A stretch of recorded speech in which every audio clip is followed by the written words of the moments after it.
It's our turn, episode number 77, Game Collection Management.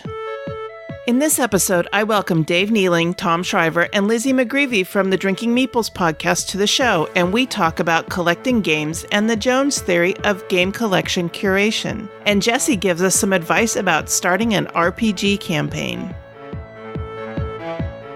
This is the Dice Tower Network, adding games to your wish list since 2005.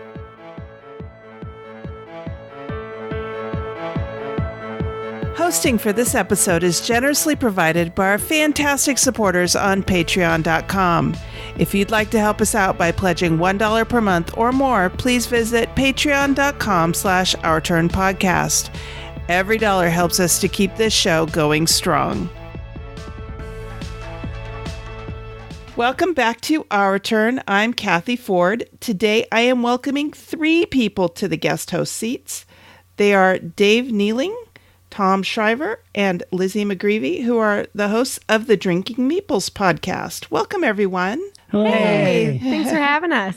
Yeah. Would you mind going around and introducing yourselves and tell me how you got into podcasting about games? Yeah. So as you said, I am Tom Shriver. I'm one of the co-hosts of the Drinking Meeples Podcast. I think we all kind of started off wanting to do this podcast about games because of Dave. Dave was looking to start a podcast, and Dave and I sat down. We've been best friends for like a really long time, and just kind of said, okay, like what could we podcast about? And we're both in love with and passionate about board games, so we really hit on that. Hi, I'm Lizzy. I am Tom's partner, life partner, and co-host podcast partner. I got into the podcast because they graciously asked me to join them, and it was an offer I couldn't refuse. Fantastic. I'm Dave Nealing, and I had the idea of starting the podcast, but without these two, it would be very different and not nearly as fun. Yeah. But probably a lot easier to edit. Yeah, we go off the rails every once in a while. So it was your crazy idea, Dave. Yeah. I really wanted to start podcasting, and I didn't know what to do it on, and then it just clicked as soon as we started talking about board games. Yeah, in my circles, I'm the one with the crazy ideas. That's great. All right. Well, welcome, everybody. We usually start off this show by talking about what we've been playing lately.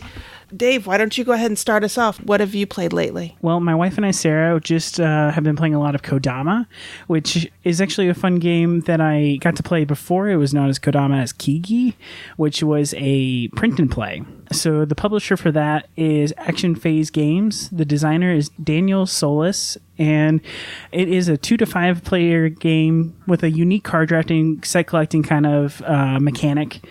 The twist with Kigi, or Kodama, I'm going to make that mistake a lot. You're a spirit who kind of nurtures a tree through a year of its life. As you build branches, you're getting these new bugs and flowers and stars and weird cloud things and trying to get them to link together to get the most points. Another fun thing is that each season has a unique special ability that you're trying to unlock, whether that's this time all flowers are also mushrooms, so you get extra points for both flowers and mushrooms. It's a lot of fun and really simple to teach. I actually explained it to my parents, who are not really board gamers, and they actually really enjoyed it too. Nice. The art, yeah. The art is unique, I think is the best way to put it. It's got these like weird dough people that are the spirits. Dough people. They look like, yeah, I don't know how else to really talk about them. It's very simple, but it's got this kind of like classic feel that I really enjoy. Nice. I've never played Kodama, but I do own a copy of Kigi. You know, I like the artwork of Kigi more. Do you? But I think I actually like the print and play Kigi more than I like Kodama. Really? But they're both good. I like the idea of the painting the trees with Kigi, and yeah, the art was a little different and I really enjoyed it. And it also had that like special feel of when it was like kind of hipster and new. Now, have you heard any reason for the change between Kigi and Kodama? You know, I haven't. I think it was just as it was brought from the print and play world into the publisher world, it just kind of had a new phase to it. to kind of fix some of those bugs and add that season phase to it. Okay, yeah. So how would you rate Kodama? Ooh, okay. I'm going to give Kodama a 3. I'm going to give it a 3. I want to give it a 3.5, but I think a 3 is honest and fair. Decent with some bugs. Yeah. All right. Not like any like specific bugs that are easy to point out, but it's just like it kind of can drag in certain spots. Sometimes you don't really have an option on what you're picking.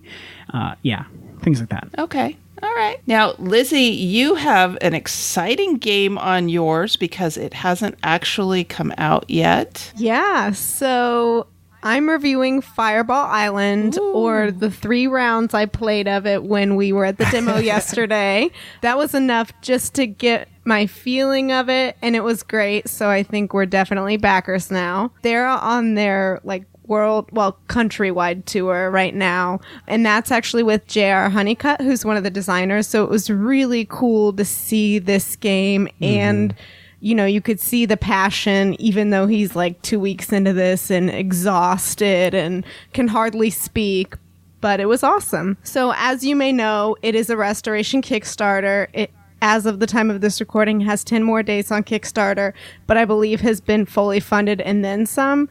So it's a big hit. Oh, yeah.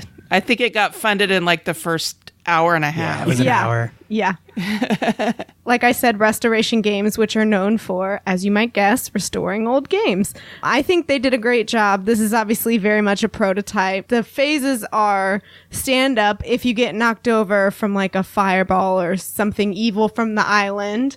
And then you'll play your movement action cards. And the goal of the game is to take snapshots. And one of the fun things they've done to update the game is one of the cards is like, quick, take a selfie or something, So that was neat and kind of like a pop culture reference that I enjoyed. And then while you're moving, you try to collect treasures and, like I said, take snapshots without getting eaten alive by a fireball or the monster or something, or getting lost in the wilderness. After that, like I said, trying to collect the treasures, which is how you get points in the end. Those are also known as souvenirs. You can play souvenir cards when applicable. For example, Tom and I had one that was, I think, called the water bottle. And you will take an extra 5 movements after you're finished moving, which can really help get you in front of another player or get that last treasure you might need.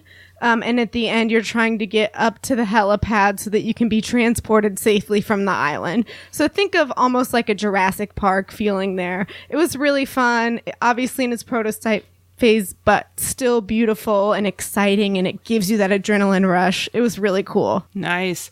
Yeah, I've seen descriptions of how the prototype was developed, from clay model and then forming plastic over it and then painting on the inside of the plastic shell and all of that. Did it still look amazing? It did. It was like a really cool grad school art project or something. It still had, it needs its finishing touches, but I was really surprised with how great it looked already, honestly. Yeah, it's good for a prototype. Nice. And what kind of a rating would you give it? I'd give it a 3.5. There are obviously going to be bugs in a prototype, but I thought it was really well put together already. And they said they've already gotten so much feedback from this tour, and it's been worth it so far. So hopefully he continues to feel that way at the end of the tour. Nice. And so that is Fireball Island. Fantastic. And Tom, how about you? What is your game?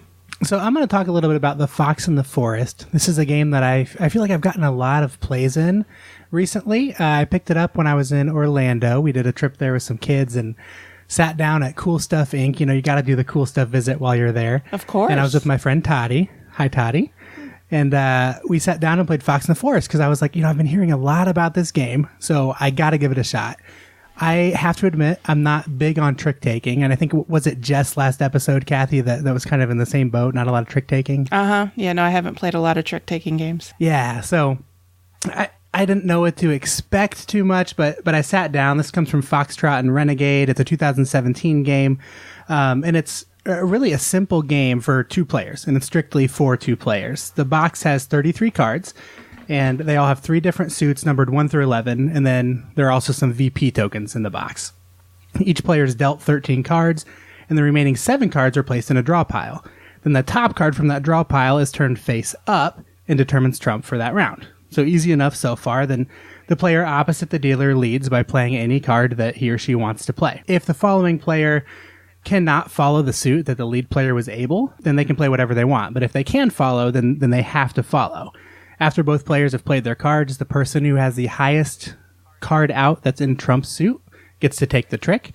If neither player played Trump, then whatever the highest card in the lead suit is wins that trick. The winning player takes it, and they're going to put it somewhere so it's visible. You need to always be able to count how many tricks your opponent has next to them.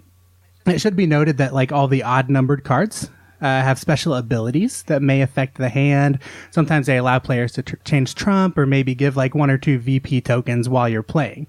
And then like for me, this is where it gets really, really interesting because at the end of the game, you're going to score based on how many tricks you've received.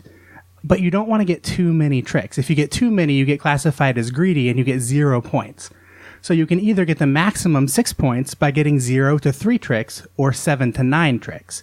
If you get anywhere between 4 and 6 tricks, then you're going to get somewhere like in the middle of that, 2 to 4 point scoring range. And then again, 10 to 13, you're at 0. So like you want to win tricks, but you also don't. Like, you got to be really careful with how you're doing it. And you may feel really good about how many you're winning, but then you're like, oh, I need to slow down a little bit. And the other person may think, oh, I'm going to get 0 this time. And you got to try to stick it with them. It's just that part of the game gave me like a really good level of tension. And it's just 33 cards in a box. And that's all this game is, but it is so, so good. It's got a lot of meat. And it really scratches an itch for me. Nice. Yeah, I haven't had a chance to play this one yet. I don't think I know anybody that owns it yet.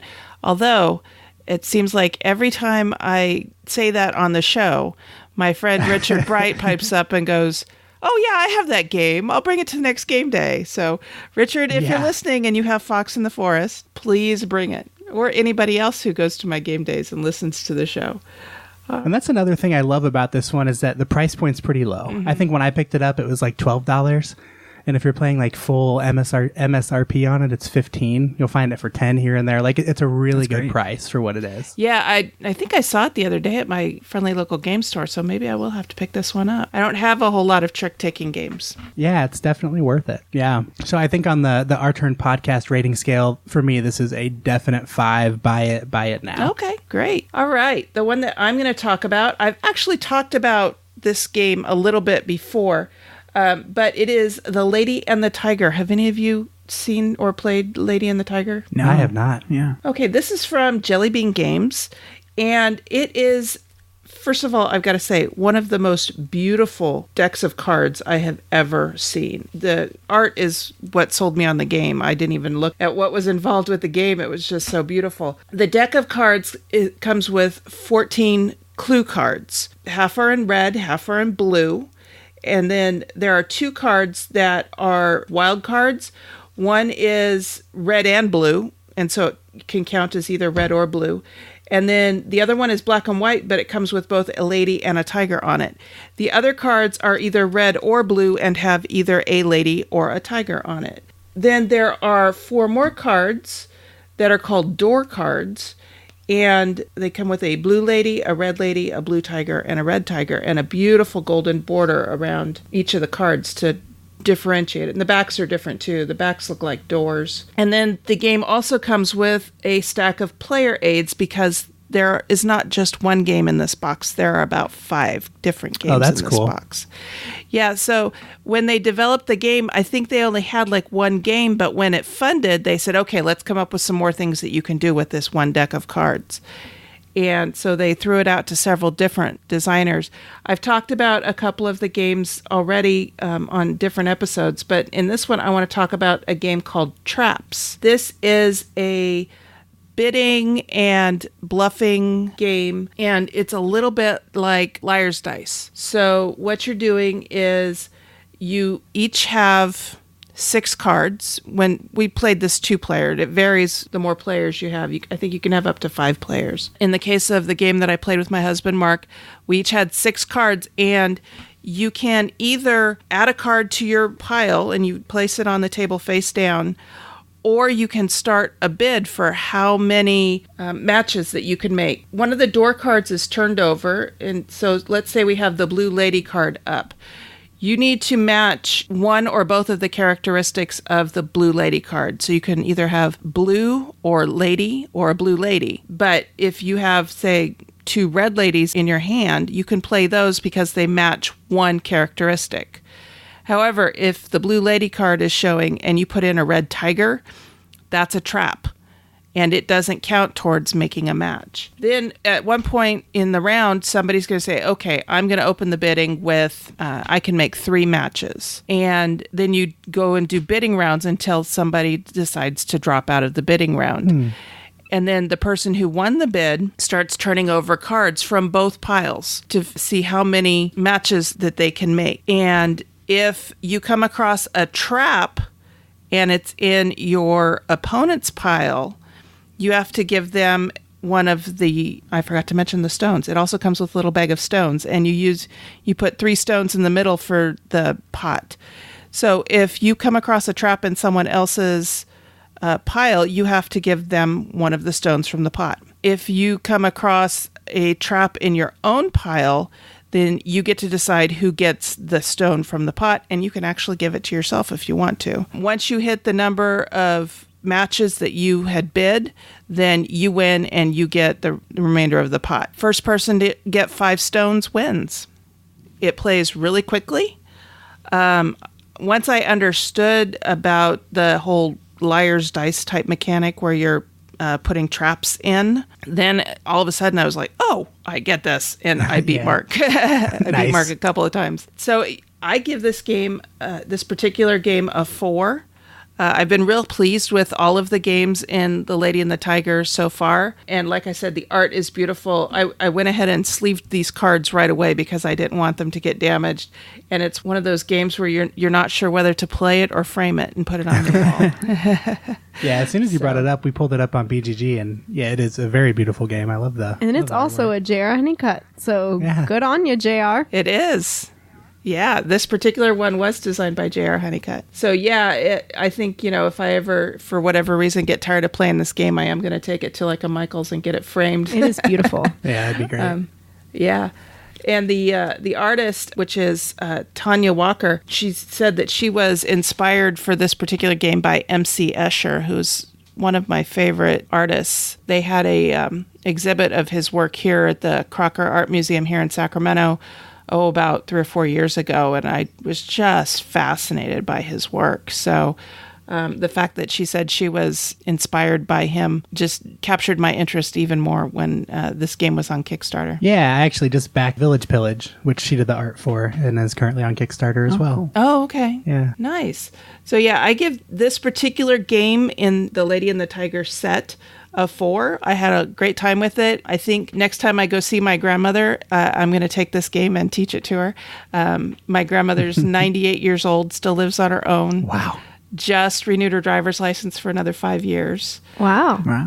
You go, girl. I love taking games to teach her. She always tells me, oh, I'm too old to learn anything new. And then she learns the game and beats me in like the first hand. So yeah, I go, yeah, whatever, Grandma, sure. Yeah. Do you know if this is for sale in brick and mortar stores? I don't know. If you are looking at it on Board Game Geek, if you scroll down to the bottom, it should say whether it's available on Amazon or not. Or Cool Stuff. It might say on Cool Stuff as well. But yeah, I'm not sure. So that is The Lady and the Tiger, and it's the Traps variant. And that's what we've been playing. We have set up and been referring to and rating games by our own rating scale. Here's how we are using this scale. 5. Buy this now. 4. A good solid game. 3. Decent with some bugs. 2. Has great potential as kindling. And 1. Give me back the time I spent playing it.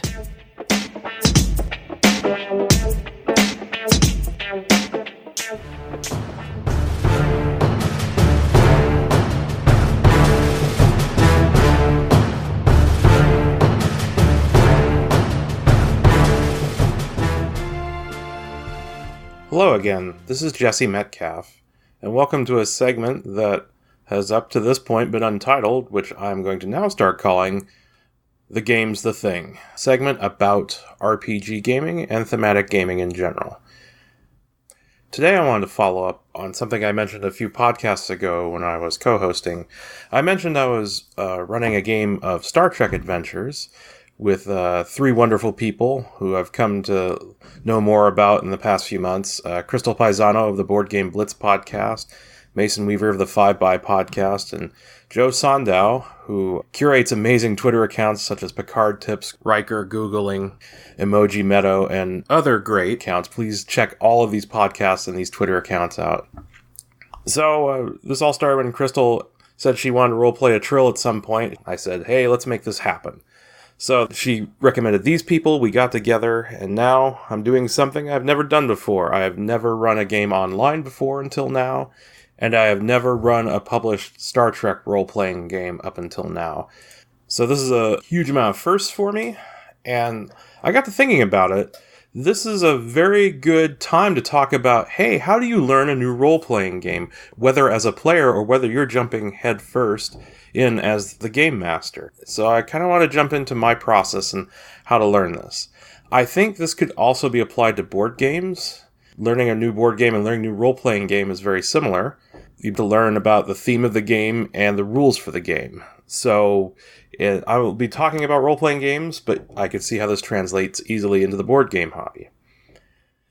It might be intuitive to start with the rules for the role-playing game, but I'm going to suggest, especially with a game that has a known IP or a strong IP, such as Star Trek, you learn about the setting first. It's very important to understand the theme of the game. What is the overall theme of the game? What are going to be the overarching storylines? What are going to be the character roles? What type of adventures will you be going on in this game? Star Trek is a very known setting. It's been around since 1966, a very long time. It has since had dozens of seasons on television, 6 original series movies, 4 next generation movies, 3 alternate universe movies, and scads and scads of novels, most of which are considered non-canon, but still an important part of the fabric of Star Trek. So there's a lot of setting to draw upon, but your role-playing game that you choose to learn may not have all of this going for it. It may be some creator's own homebrew setting that they weaved into a role-playing game. That will take a little more time, so you really need to read about what is this game going to be about? What is this world about? What is it you will be doing? All of this will help you define the canon of the world. What is true? What is known to the characters? What is considered true for the world? And then also, as a GM, you get to decide how much of that canon will you follow. And again, in this example, Star Trek has a lot of canon going for it. But since we're going to be playing in a specific time frame, i.e. 2371, which is about the 3rd season of Deep Space Nine, after the first Star Trek Next Generation movie, Generations, there's very specific things that have happened up to this point, but everything that happens forward, I have said, canon could follow the canon of the stories, or your actions may influence what is canon for the world. And it gives you room to play in. It also sets the tone of a game. You need to figure out what is the overall tone, what's the feel of this game. Playing a swords and sorcery high fantasy game such as Dungeons and Dragons or 13th Age will have a far different tone than playing in the nitty-gritty world known as the World of Darkness from White Wolf that has been around since the 90s. They have very different tones.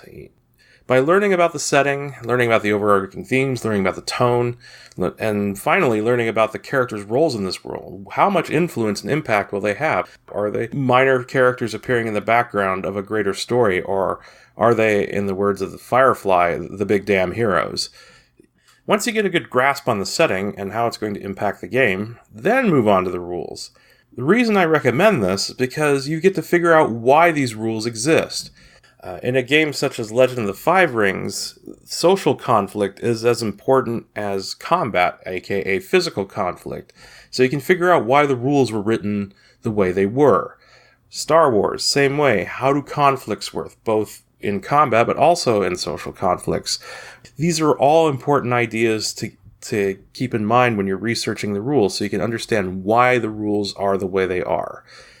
The rules help you figure out, again, the characters. Are they the main characters of this world, or are they just a supporting cast in a bigger story? And the rules about character creation and character agency and action should help solidify their roles in the world. Learning about conflict, especially physical conflict, aka combat, is important so you can learn about lethality. In D&D, combat can go on for several rounds, representing a trade of blows back and forth. In a game like Legend of the Five Rings, combat's very lethal, where it could be over after a round or two. Someone draws a sword in Legend of the Five Rings, it becomes a very lethal affair. Star Trek tends to lean towards the more lethal side. A phaser blast can disintegrate a person. It tends to be a little more on the lethal side. You have to keep that in mind when you're running a game or when you're playing a game as a player character. So you need to learn about these rules. How do they work? How do the mechanics work? What kind of dice are used? What's the average difficulty? What does that look like on your dice? How do you determine the target number? These sorts of things. I would recommend, both as a player and as a GM, see if there's any quick start products available for the game you're learning. These quick start products condense the rules down to some of the most important features of the game and help you to learn those main features quickly. Please note that these quick starts don't have all of the rules, just enough to get you playing. And I think that's good. Which will get me to my next point. Don't try to learn everything at once, both with setting and with rules. You don't have to be an expert on all of it when you first start a game. Know that you're going to make mistakes. Know that you're just learning how things work. The quick starts will give you a basic frame to work with, and then you will add more complex rules on top of that as you go. For example, in the first session of Star Trek Adventures, Starship combat was not part of it, and it's its own set of rules. It's very similar to personal combat, which we did have, but since it involves things like what parts of a starship get damaged when they are hit by weapons, it's an extra layer of complexity, and we weren't going to try to introduce that right away. Don't try to be an expert at everything. It's okay to say during your first few sessions, hey, let's put the game on pause a second so I can look this up. And if I can't find it quickly, I'm going to make a ruling based on the situation, and then we'll go back and figure out what the actual rule is. Both of those are acceptable. If you really want to keep play moving along, I suggest just adjudicating on the fly and looking up the rule later. And that kind of springboards into the next point. You may want to do a test run. You could play a solo game. You could make a bunch of characters up based on the character creation rules, and pick out the adventure you're going to run as the GM for your first game session, and run it yourself. See where there could be possible snags. See how the game flows overall. See where things go. Another good way for a test run is to run a one-shot using one-shot characters and a one-shot scenario. None of this counts towards the main campaign. We're just sitting down and learning how the rules work in this one-shot adventure. As a side note, if you really want to learn a game, going to a convention and playing a one-shot there can give you a really good idea of how the rules work. If you can find another GM who has already ran a few things and play in a game of theirs for a session or two to learn it before you GM it for your own group, that could be very beneficial. But if none of that is available to you, or you just don't have the time, it's perfectly okay in session 1. We could say, hey, we're all learning this game as we go. Mistakes are going to be made. It's a part of the learning process. But the most important thing is we sit down, have fun, and enjoy telling a good story as a group. I think that's as viable as any other way of doing a test run for a game. Just make those first couple of sessions light on rules and learn things as you go. So that's basically how I proceeded to learn Star Trek Adventures for running in this new game. I got a feel for the setting, though I already knew a lot of it through my own personal experience with Star Trek. I sat down and learned the rules. I read the quick start rules several times, and then I read through the main rule book several times to try to get a feel for things. Understand that you're not going to learn everything at once, both with the rules and with the setting. You may discover something during gameplay that isn't quite right, but that's okay. Sit down and talk about it afterwards. Like, oh, well, this is the actual rule, or here's the actual thing that's supposed to go on in the setting. So, do we need to retcon? Do we need to discuss? Or are we just going to say, it was a misunderstanding and we'll move forward? And if you have time, and if you want to, try a test run of the game yourself. These are very basic building blocks. Every person's different. Every person's learning style is different.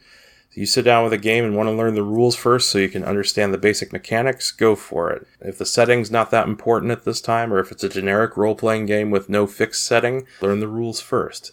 I hope this was useful to you as a aspiring role-playing game player or game master. Next time you sit down and learn some rules, this should give you some basic guidelines to follow.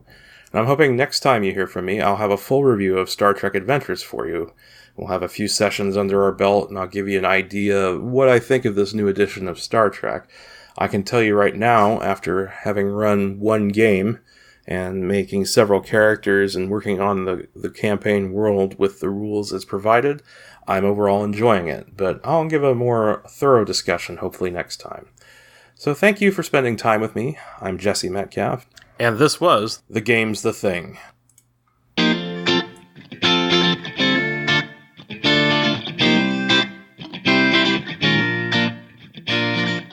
Today's episode is sponsored by BoardGameTables.com. This is Cathy. For the last few months, you have heard Sarah and I talk wistfully about our sponsor, BoardGameTables.com. That's because we don't currently own one of their fine products. Yet. Well, I'm happy to say that Mark and I were able to save up some money and have ordered our own table from BoardGameTables.com. Now, I want to be clear. This is a purchase made with our own money, not something our sponsor is sending to us. We are putting our money where our mouth is. I cannot convey how excited I am to get this table into our game room. Mark and I live in an apartment with our 2 dogs. Everything in our home needs to be small and compact to fit into the rooms we have here. So a traditional rectangular board game table was not going to work for us. That's okay. BoardGameTables.com heard from people like us and made a model to fit into our home too. We ordered their hexagonal table with a topper on it so it can double as a dining table and keep curious and nimble dogs from eating game components we left set up. Yes, Sadie has done this. Our copy of Big Book of Madness has not recovered. We also ordered a cup holder for each place. We ordered the red oak wood with a Carrington stain and speed blue for the cloth on the gaming surface. The table has a pedestal instead of legs, so seating around the table will be easy and comfortable. I really cannot wait to get this table delivered and set up. Because these tables are custom made, it will be a few months before it gets here. When it does, you can be sure I'll post some pictures and tell you all about it. Until then, please consider getting your own custom gaming table from BoardGameTables.com. And don't forget to tell them you heard about it from listening to Our Turn.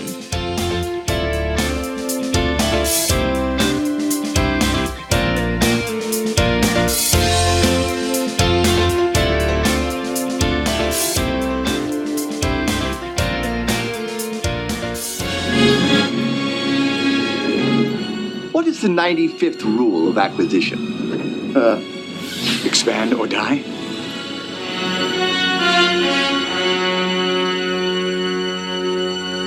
For today's hot topic, I am sitting down with the cast of the Drinking Meeples podcast, and we are discussing managing your game collection. In particular, we'll take a look at the Jones theory of game collection. The Jones theory was created in 2009 by Cody Jones from the Game On podcast. He postulates that if you follow this theory, you will never have more than one game of any particular type. For example, you only need to own one deck builder or one worker placement game. Ideally, the games you own of each type will be the one you are most likely to play of that type. So if we apply this, where deck builders are concerned, you should pick, for example, Dominion or Ascension, not both. For worker placement games, you don't need Euphoria and Yato and Scythe. Pick one. Now, I personally do not adhere to this theory when curating my game collection. How about the rest of you? Any adherence? I do not. Nope. No. All right. Thank you for joining me for this discussion. This is it. Yeah, it's been nice. Now, have any of you heard of this before and considered it? Heard of it, yes. Considered it would be a nice thing to say. Yeah, I really like the idea of the Jones theory. I think that it's like a solid idea, especially if you're on a budget or maybe space constraints. And it's just a good way to have a really good, solid collection, and that's going to really fit your tastes. It makes a lot of sense, but it also requires self-control, which I do not have. I think most gamers aren't known for their self-control when it comes to acquiring. Exactly, yeah. The examples I used in here of worker placement games, Euphoria, Yedo, and Scythe, don't ask me to give up. Yeah. 2 of those and get down to 1 because I enjoy all of them. I really enjoy worker placement games anyway, but having to pick just one, no, not going to happen here. So how do you curate your collections?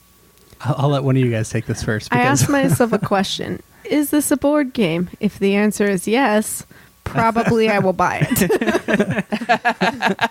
Now, I don't know about you, but I've had to go through my collection and go, all right, I'm out of room. So, time to take some stuff off the shelf. Is there anything in particular you consider when you're having to remove something from your shelf and maybe put it in the trade pile or the flea market pile? We've been trying to draft a good culling mechanism for our game shelf.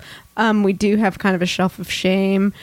And I think a lot of it is, what is the main mechanism? And do we have a game that does this better that we would always rather play? Or is there like an updated version of this game that we prefer instead? We try to go on that. And then a lot of times we just trade games with people within our gaming community. So it's almost like the game's never left our shelves anyway. So it's kind of cheating, but that's really the only thing we've come up with. We're doing a horrible job at it. I've been playing around with the idea of maybe like using a sticker system for the year. And if I don't play it within the year, I need to really give it a good look and decide if it's worth keeping. I think that would work, but I think I would automatically fail because there's some games that I love that I never get to the board or to the table just because they take a lot of time or it's just hard to get the right group together that I wouldn't be willing to part with. That's an interesting idea, though. Yeah, kind of like I've heard it for wardrobes where you put everything on one side and once you've worn it, it goes on the other side and you or can flip keep your it. hanger. Yeah. Yeah, I've heard of doing something similar with like Post-it notes. You put a Post-it note on each of your games at the beginning of the year, and then as you play it, you remove the Post-it note. Yeah. Yeah, that's probably better than a sticker. Yeah, probably. Some stickers come right off. Like I know convention stickers. I was thinking of those tiny little dots. Yeah. Mm-hmm. Yeah, I think I'm kind of similar. There are some games that have been on our shelves. It's like, okay, it's been 2 years and we still haven't touched it. Why is that? And there's one in particular I can think of called Sky Traders. That's like, it's really intriguing. The lore that they have in the game seems really neat, but it's a 2 to 4 hour box time. And so I'm just always like, because like sometimes you sit down and play, you'll play Scythe and it may take 2 or 4 hours, but like it may take an hour and a half. So I don't know, but when they're saying 2 to 4 hours, that could mean 4 to 6 hours, and so it's just really hard to actually get in. It's a big rule book, but it still intrigues me. But like Seafall has been sitting there, and I honestly have like no interest in playing. I probably need to get rid of that game, but it's worth next to nothing. Yeah. Everyone's trying to get rid of Seafall. So I always have to laugh because my favorite game, Firefly, says it takes 45 minutes to 2 hours. Only once have I ever played a game of Firefly that lasted 45 minutes, and it was a 2-player game, and my husband beat me really fast. And we had sat down planning to play the entire Saturday afternoon, and 45 minutes later we were done, and I was like, crestfallen. Play again. We did. We actually did. And that took longer, but we picked a different scenario. I think the kind of second part for me is that like I like collecting things in general, and this kind of crosses over. Whereas like board gaming is a hobby, it's something that I can engage in, that I can engage other people in, but I can also collect. And I just love the look of that big shelf full of games, right? Getting that Kallax shelf and just having it with all these colors, and it's beautiful. And like some games, just even if I'm not going to play them, they look great on the shelf, so I'll probably keep them anyway. Mm-hmm. Yeah. Lizzie had mentioned her shelf of shame. My husband absolutely refuses to call it our shelf of shame. It is our game space of temporal insufficiency. Game space of temporal insufficiency. We just haven't had time to play the games on that shelf yet. So I do have games on here that have been on here for years. I probably need to kind of forcibly say, Mark, we're going to sit down and play this game because it's been our shelf for years. Yeah. And we need to make a decision. Are we keeping it or are we getting rid of it? What about with buying games and adding games to your collection? Do you stop and think about, I have 2 games like this already. Do I really need this one? Or, it's a Japanese themed game. I'm going to get it because I love Japanese themed games, for example. Anything like that? I have a wait and see process where I see a game, whether it's on Kickstarter or online, and I go, what are the chances that Tom and Lizzie are going to buy this? And I do look at my whole collection. I've got a lot of very colorful games right now, which is great because my wife really likes the artwork and is looking for that aspect more than I am. But I also have a lot of games that take over 2 hours. If I have a game that takes over 2 hours, I need to really think about when is this going to get to the table. If I don't see it in the near future, I'll usually pass, which can be painful. Yeah, it can be. I think that's the time that a game takes is good because we, for a while, had a lot of heavier games too. And that 30 to 45 minute range in our collection was basically non-existent.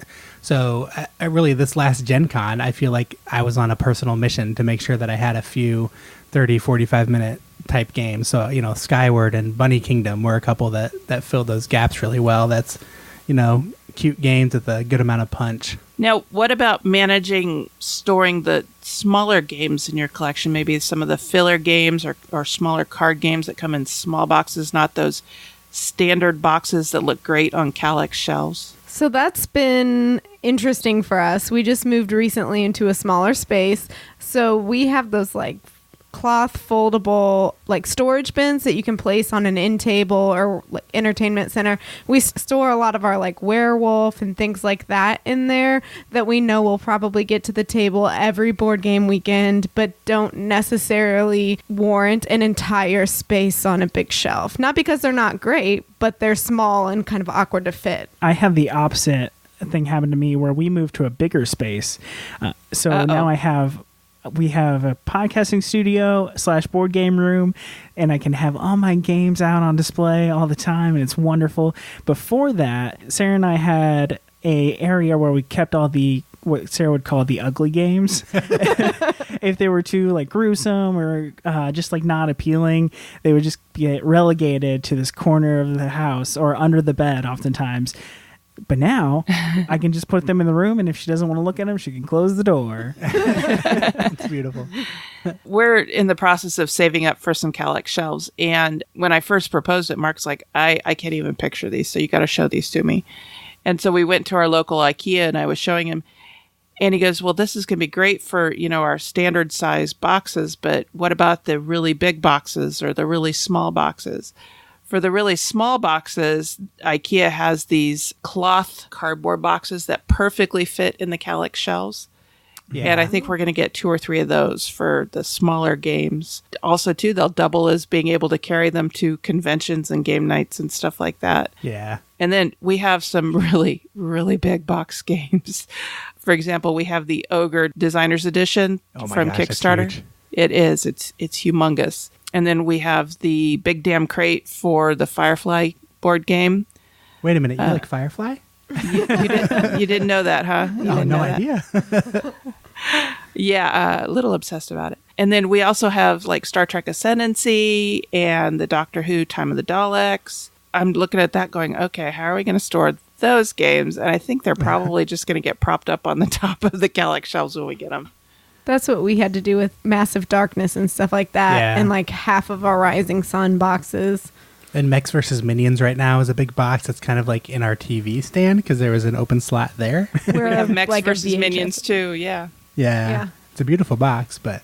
What about managing your games when you're storing them away, managing all the chits and everything inside and the pieces and the tokens? I know Mechs vs. Minions comes with an excellent storage system. But that is not, sadly, true for all games. I'm looking at you, Stronghold Games in particular. Now, I'm a big fan of the Broken Token organizers. Yeah. Mm-hmm. I haven't actually bought any from Meeple Realty or I think it's called Insert Here. Yeah, is that Rob Searing's company? Yeah.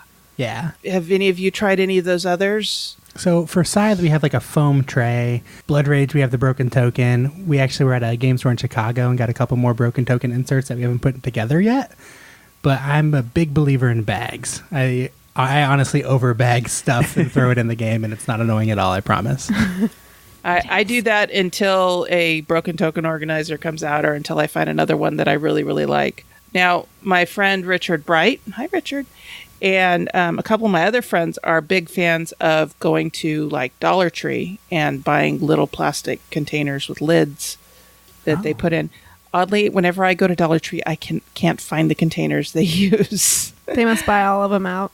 I think they must, yeah. Yeah, on a similar but slightly unrelated note, you know, like how you can put commemorative coins in those little plastic, I don't know, containers, I guess, like to protect your coins? Yeah. They make them that fit like board game coin sizes too. So you can buy the ones that we would use for like pennies, and they fit perfectly in the Orleans stuff. So it's kind of game storagey, but I just learned that today, actually. And I was like, oh, that's neat. You just buy a bunch of them? Yeah, it's kind of like sleeving your coins, and it's like 100 of them for $5. Oh, wow. I don't know how I feel about that. That's interesting. That's so much extra like time and effort put towards these coins. And then do you pull them out when you're playing the game, or do you just use them in the sleeves? I think you use them like in the sleeves. It's to protect them during play more than anything. I hadn't thought about sleeving coins. I play fast and loose with my games. Like I just leave everything in the box usually. I've just recently gotten into bagging games, like besides what's in the game box itself when you first get it. I just decided if they don't give you it, they're telling you it doesn't need to be bagged. No. Yeah, no, that's not true. Yeah, I'll like bag single pieces, and then people look at me like, really? And I'm like, yeah, it can't be the only thing not in a bag. That's not how this works. I haven't gotten that bad. I will bag a few small pieces together that, you know, they're like general use pieces, and then I'll bag different player pieces, you know, together. All right. Any other thoughts on managing your collection in general? I think ultimately just, you know, do what's good for you. Make sure that you're taking into account what you should be spending financially in the space that you have, but don't feel ashamed if you don't subscribe to a specific method like Jones, even though I think it's great. I think that you can, you know, just love the hobby how you want to love the hobby. Also, huge suggestion, follow your romantic partner on Kickstarter because you might get 2 games in the mail. Oh, no. Yeah, don't buy the same game. Oh, no. I hadn't thought of that. Yeah. Yeah, so if anybody needs an extra copy of Werewords. That is probably a good thing to discuss, too. How do you manage buying things on Kickstarter? I always check with my husband before I go ahead and pledge for something, but our tastes are divergent enough that even though we sit down and play games that the other likes, when it comes to buying games, our tastes are really kind of divergent. And a lot of times he'll look at me and go, all right, what did you buy? Sounds familiar. And I'll do the same thing to him.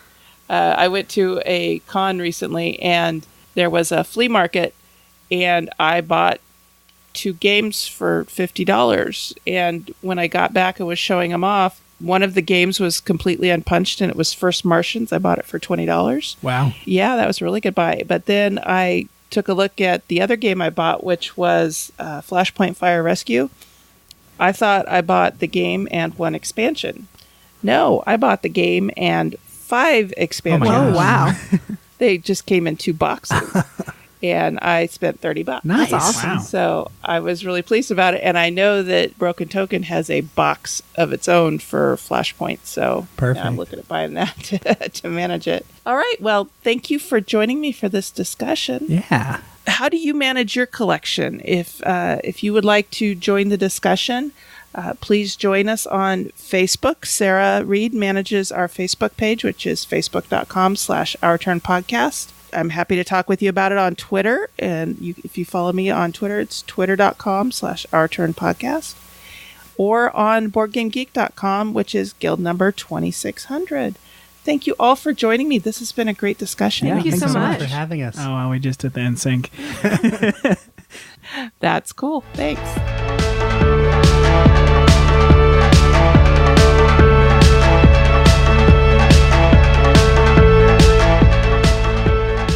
All right, so now we're getting towards the end of the show and winding things down and looking ahead. So, Dave, Lizzy, and Tom, what are you doing in the next week or two that you're looking forward to? Dave, why don't you go ahead and start us off? So I actually graduate from grad school in 1.5 weeks. Wow, congratulations. I'm so excited. Yeah, I'm really excited to be done. It's been a great experience, except for all the parts that weren't. Of course. And I'm just excited to have more time to podcast and play board games and just hang out with my friends who aren't in grad school and have all this free time. So what is your degree in? I'm getting my master's in higher education and student affairs. So working at a university, doing everything but being a professor. Nice. Well, congratulations. Well, thank you. All right, Lizzy? I am looking forward to still not being in grad school. But really, it's more than a couple weeks away. I guess just a couple weeks away now. On Saturday, May 12th, Keep Gaming Indie, which is something that we're a part of, is hosting our inaugural game day at a new friendly local game store / library. We're going to have some awesome local content creators, and then Colossal Games going to be there sponsoring. So I'm so excited to cultivate some new friendships and hopefully a safe space for everybody to game. So that's what I'm looking forward to. Fantastic. That sounds exciting. Yeah, and I think for me, the big thing that I'm looking forward to is that new friendly local game store is where I just got a job. So I've worked for like 2 weeks now, but I'm the community manager there. Nice. So like jumping in on the retail side of the gaming industry is just different. And it's very part-time, but it's just a lot of fun.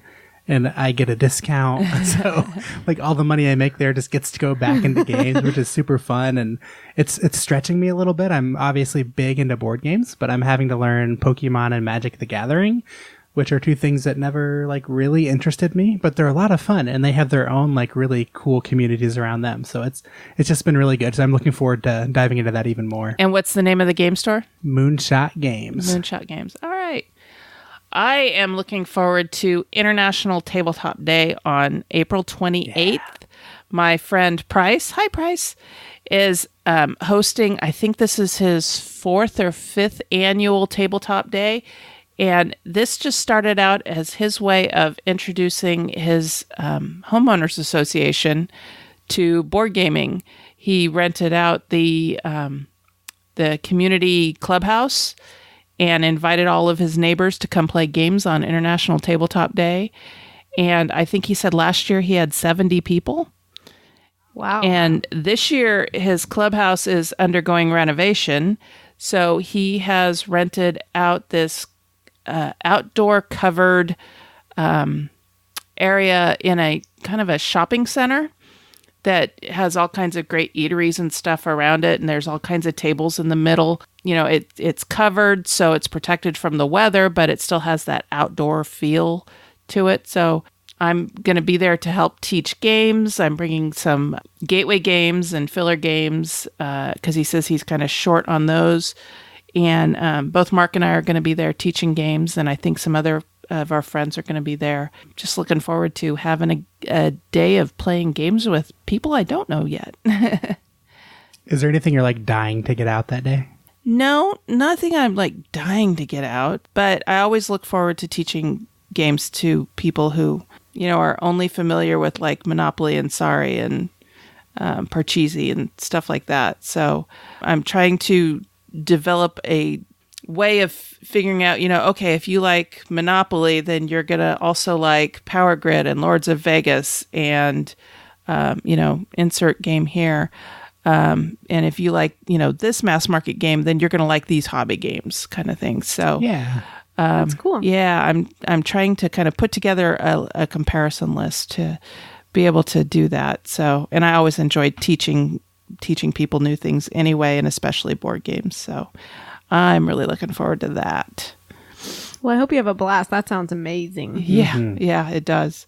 I haven't been to Price's Gathering before, but I'm really looking forward to it this year, and I'm really glad that he invited us to help out. So where can people find you all online, and where can they download your show? Yeah, you can find us on Twitter at Drinking Meeples. Facebook and Instagram at The Drinking Meeples. Or shoot us an email at thedrinkingmeeples@gmail.com. If you want to find us, we're on iTunes, Google Play, Stitcher, like whatever you want to go through. We're pretty much everywhere. And as I mentioned before, you can find Our Turn on Facebook is facebook.com/Our Turn Podcast. Sarah Reed manages that. I manage the Twitter account, which is Our Turn Podcast. And I also am the Guildmaster on BoardGameGeek.com in our guild number 2600. And we will have links to all of that in the show notes. And you can find our show notes at ourturnpodcast.com/episode 77. Dave, Lizzie, and Tom, thank you so much for joining me. Thank you for having us. This has been awesome. A blast. On behalf of the entire Our Turn Podcast crew, that was our turn. Now it's yours.